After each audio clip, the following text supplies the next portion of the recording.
it's Katie with Price Realtors, still here with Jason over at Mosswoods, and we are getting ready to wrap up our mini-series. This is part 2, and so we wanted to talk a little bit about what are the things that you're looking for when you're searching for a real estate attorney? I think there's 3 main points that you should consider when hiring an attorney to represent you in the purchase of property. I would say that they're competence, communication, and care.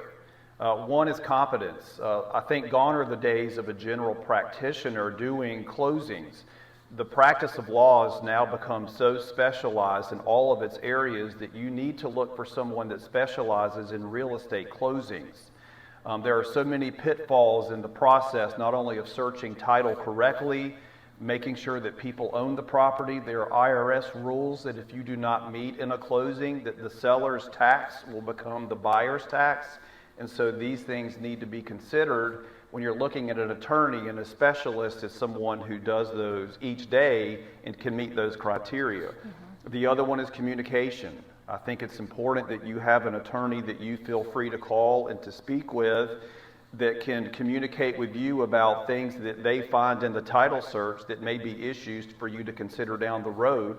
They just need to generally be available and make themselves available to you. And then I think the final part is care.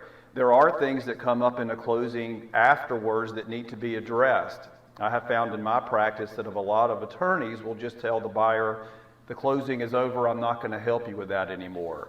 And so you need an attorney who's willing to follow up if there are issues after closing to resolve those issues that come up. Yeah, I think those are all really great things to look for. So how do you think that Mosswoods in particular meets all of those?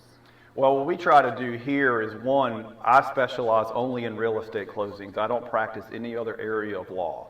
And so every single day I'm here, I am doing real property closings and searching titles. So that is my sole focus of my practice, as well as my paralegals that work here. I've been working almost 20 years in the industry, and my paralegals have been working in the field longer than that.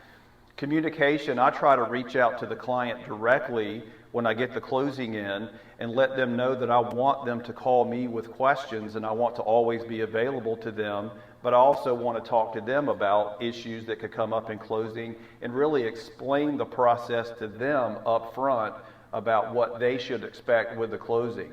And then finally, care.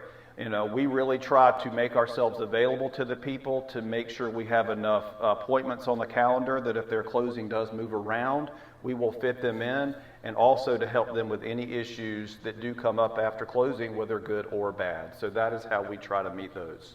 Well, thank you so much, Jason. A lot of the information that you shared over these last few videos have been very insightful and helpful to us as well as the public, so we appreciate it. You're welcome.